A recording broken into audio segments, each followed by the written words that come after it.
अस्सलामुअलैकुम। मैं हूं आपका टीचर राशिद सूरी और आज मैं इस इमेज की बैकग्राउंड कट करना आपको बताऊंगा।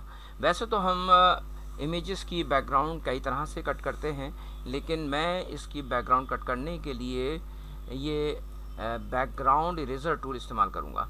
तो चलिए सबसे पहले हम इसको देखते हैं कि बैकग्राउंड इरेजर टूल से हम किस तरीके से अपनी ये बैकग्राउंड कट कर सकते हैं।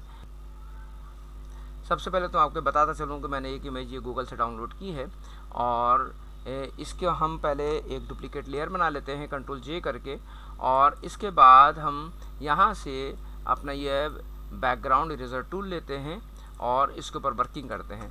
अच्छा, इसकी बैकग्राउंड हमें कट करनी है, इसकी हेयर्स को क्लियर करना है। तो सबसे पहले तो मैं यहाँ से एक इरेजर टूल ले रहा हूँ। इसके बाद मेरे पास यहाँ पर ये 3 ऑप्शंस लगे हुए हैं। सैम्पलिंग कंटिन्यूस है, सैम्पलिंग वंस है और सैम्पलिंग बैकग्राउंड स्वैच है। तो इसमें से मैं बीच वाला ऑप्शन जो है सेलेक्ट कर रहा हूँ, जो आपके पास सैम्पलिंग जो है वो वंस है। इसके साथ हमारे पास यहाँ लिमिट्स में हमारे पास 3 ऑप्शंस हैं, डिसकंटिन्यूस, कंटिन्यूस और फाइंड एज। इसमें से मैं डिसकंटिन्यूस ले लेता हूँ और इसके बाद हम इसकी टॉलरेंस, कि हमने टॉलरेंस क्या रखनी है। अच्छा, टॉलरेंस हम अपने ऑब्जेक्ट के या अपनी जो हमारी इमेज है उसके हिसाब से रखेंगे। कहीं पर हमें 50 की टॉलरेंस चाहिए होगी, कहीं 30 की टॉलरेंस चाहिए होगी। अगर इस टॉलरेंस को अगर हम सही तरीके से एडजस्ट कर लेंगे तो फिर हम एक अच्छा रिज़ल्ट जो है वो दे सकते हैं।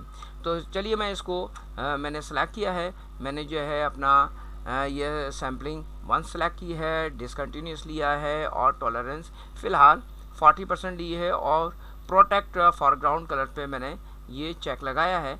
हो सकता है कि आपके पास ये चेक लगा हुआ ना हो, तो इसको आप चेक लगा लीजिएगा। और इसके बाद हम किसी भी जगह से एक सैम्पल जो है वो सेलेक्ट करेंगे। अच्छा, एक चीज़ मैं आपको बता दूं, जिस वक्त हम जब हम सैंपल लेंगे तो हम अपने माउस को रिलीज़ नहीं करेंगे। यानी कि मैं इस जगह से सैंपल लेना चाह रहा हूँ तो मैंने इस जगह पर क्लिक किया और ये देखिए मैं माउस को छोड़ूंगा नहीं। अब ये देखिए मेरे पास कुछ बैकग्राउंड जो है यहाँ से ये कट होना शुरू हो गया है, और अगर मैं माउस को छोड़ दूंगा तो मुझे दोबारा से इसका सैंपल जो है वो उठाना पड़ेगा। तो फ़िलहाल मैंने इसे उठाया है और इस पर मैं इस तरीके से वर्किंग कर रहा हूँ। और ये देखिए मेरे पास ये इमेज जो है मैंने एक ही दफ़ा उठाया। अब इसमें क्या हुआ कि देखिए यहाँ से मेरी इमेज ख़राब हो गई। ठीक है, ये जो बैक का एरिया था वो तो सही था, लेकिन आगे का एरिया जो है मेरा ये ख़राब हो गया। तो कंट्रोल Z करता हूँ, यानी कि मुझे दोनों जगह से सैंपल जब उठाऊंगा तो मैं अपनी टॉलरेंस को वो सेट कर दूंगा। पहले जैसे मैंने ये 40 की टॉलरेंस ली है, मैं इसको 35% की टॉलरेंस ले लेता हूँ फ़िलहाल। ये मैंने 35 सेलेक्ट किया और इसके बाद मैंने ये कलर उठाया यहाँ से और इसके बाद मैंने ये बैकग्राउंड जो है वो रेस करना शुरू किया है। तो ये मेरे पास ये बैकग्राउंड जो है क्लियर होता चला जा रहा है और यहाँ से मैंने ये 35 की टॉलरेंस पे इसको अप्लाई किया है। इसी तरीके से मैं जब इस तरफ जा रहा हूँ तो यहाँ तक तो मेरे पास मामला सही है, लेकिन इसके बाद ये शेड जो है मेरा ये ज़रा यहाँ पर लाइट है। तो जब ये लाइट होगा तो मैं इसकी टॉलरेंस को थोड़ा सा और कम करूँगा, ताकि अभी जैसा मैंने आपको दिखाया था कि मेरे पास फेस के ऊपर जो है वो भी रिमूव होना शुरू हो गया था, तो ऐसा नहीं होना चाहिए। तो मैंने सेलेक्ट किया और इसके बाद मैं इसके बराबर से फेस के इस बैकग्राउंड को कट करता जा रहा हूँ। ये देखिए आपके पास से इमेज के साथ साथ जो बैकग्राउंड थी वो इजीली मैंने कट कर ली है। अच्छा, अब ये जो बैकग्राउंड रह गई इसको आपने डिलीट करना है, तो आप ऐसा कर सकते हैं कि आप जो है ये मैजिक इरेजर टूल इसको सेलेक्ट कीजिएगा और चूँकि मेरे पास एक सिंपल सी बैकग्राउंड है तो मैंने इसको कट कर लिया है। अच्छा, इसके बाद हम इसकी एक सिलेक्शन ले लेते हैं। जैसे अगर मैं इसको मज़ीद फिनिश करना चाहता हूँ तो मैंने जूम इन किया और बैकग्राउंड इरेजर टूल लेता हूँ और इसका डायमीटर थोड़ा छोटा कर लेता हूँ और इस जगह से मैं कलर सेलेक्ट करता हूँ। तो देखिए ये मेरे पास और बहुत निफासत के साथ जो है कटिंग ये होती चली जा रही है, ये देखिए। ठीक है, तो इस तरीके से मैं यहाँ से काम जो है अपना यहाँ से अपनी बैकग्राउंड जो है वो कट कर लेता हूँ। इसके बाद मैं एक काम और करता हूँ, ये लेयर में गए आप, और लेयर में जाने के बाद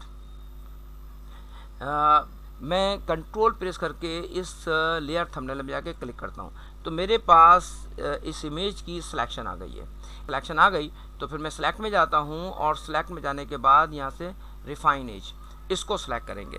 ये एक बहुत ज़बरदस्त और इम्पोर्टेंट चीज़ है, इसके बगैर आप अपना काम नहीं कर सकेंगे। जैसे कि आपके पास जब व्यू देखते हैं तो हम इसको और ऑन लेयर देख रहे हैं या बैकग्राउंड देख रहे हैं, या आप तो मुख्तलिफ लोग मुख्तलिफ तरीके से काम करते हैं। जैसे कुछ लोग ओवरले पे काम कर रहे हैं, कुछ लोग जो है वाइट लेयर, कुछ लोग बैकग्राउंड लेयर पे काम कर रहे हैं। फ़िलहाल मैं इसको ऑन लेयर से लाने देता हूँ। अगर आप चाहें तो आप बैकग्राउंड भी ले सकते हैं, कोई ऐसा इशू नहीं है, लेकिन मैं इसको ऑन लेयर पे काम कर रहा हूँ फ़िलहाल। तो अब इसमें हमारे पास कुछ ऑप्शंस हैं। इन ऑप्शंस को हमने थोड़ा सा देखना है। जैसे रेडियस है, तो रेडियस हम स्मार्ट रेडियस पे चेक लगाएंगे, और ये बहुत सेंसिटिव चीज़ है, यानी कि 0.0, यानी कि यहाँ पर आपके पास जो इसका रेडियस वगैरह आ रहा है वो आपका डेसिमल में आ रहा है। तो अब आप इसको अगर बढ़ाएंगे तो देखिए कुछ इस तरह से काम कर रहा होगा। देखिए आप सब कुछ यहाँ से रिमूव हो गया है। तो मैं यहाँ से रेडियस जो है बहुत माइनर से लूँगा। जैसे मैं इसमें ले लेता हूँ 0.5 ले लेते हैं, और इसके साथ में इसमें स्मूथनेस वगैरह कितनी लेना चाहता हूँ, तो ये स्मूथनेस बहुत माइनर सी मैं ले लेता हूँ यहाँ से। अगर ज़रूरत है तो ठीक है, अदरवाइज़ नहीं है तो छोड़ दीजिएगा। और ये फैदर इसका ये बहुत हम कम लेंगे, 0.3 फैदर मैंने लिया, क्योंकि इसकी शार्पनेस जो है उसमें थोड़ी सी जो क्रैकनेस है वो ख़त्म हो जाएगी। और कंट्रास्ट, ये कंट्रास्ट आपके पास यहाँ से अगर चाहें तो ले लीजिएगा। और ये शिफ्ट एजेस, यानी कि आप अपनी एजेस जो है वो कितनी क्लियर करना चाह रहे हैं। देखें यहाँ से कुछ ऐसी आपके पास ऑब्जेक्ट ऐसी कुछ हेयर्स भी आ गए जो अभी नज़र नहीं आ रहे थे। ये देखिए मैंने और इसको कर दिया, या मैं इसको बिल्कुल माइनस में जाके दिखा देता हूँ आपको। ये देखिए मेरे पास से कुछ यहाँ से जो डिटेल थी एजेस की वो ख़त्म होती चली आ रही है। तो मैं थोड़ी सी डिटेल अपनी मर्ज़ी के मुताबिक इसको एडजस्ट कर लेता हूँ जहाँ मैं समझता हूँ कि बेहतर है। और आउटपुट पर जाते हैं हम यहाँ पर, और यहाँ न्यू लेयर विद मास्क, इसको आप लेंगे तो हमारे पास एक न्यू लेयर जो है वो आएगी, जिसके साथ आपके पास एक मास्क लेयर भी आएगी। अच्छा, इस मास्क लेयर पर हम मज़ीद कुछ काम कर सकते हैं। जैसे कि इसके मेरे पास ये इमेज है, और इसको मैं थोड़ा सा और क्लियर करना चाहता हूँ, तो यहाँ से ब्रश टूल ले लेता हूँ, और ये मास्क लेयर सेलेक्ट करके मैं इसके ऊपर थोड़ा सा अप्लाई करता हूँ। अच्छा, ये मैंने कुछ ये क्लियर कर लिया। अच्छा, इसके बाद मैं इसको एक डुप्लीकेट लेयर बना लेता हूँ, तो मेरे पास थोड़ा सा जो इसकी डार्कनेस है और थोड़ी सी आ गई है। अच्छा, ये हमारे पास एक इमेज बनकर आ गई है। अब मैं एक इमेज लेकर आता हूँ इसके ऊपर, जिसके ऊपर मैं इसको अप्लाई करके दिखा दूँगा आपको। एक इमेज हम यहाँ पर प्लेस करते हैं। जैसे कि मैं एक ये क्लाउड लेता हूँ, और क्लाउड यहाँ पर रख लेते हैं।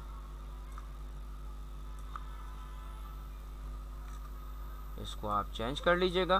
तो ये आपके पास एक बैकग्राउंड जो है इस इमेज की वो रिमूव हो गई है, और ये बहुत शानदार सी रिमूव हो गई है। ये आपको नज़र आ रही है बिल्कुल, ये देखिए, ये बिल्कुल हमारे पास से इसकी डिटेल जो है वो क्लियर हो गई है।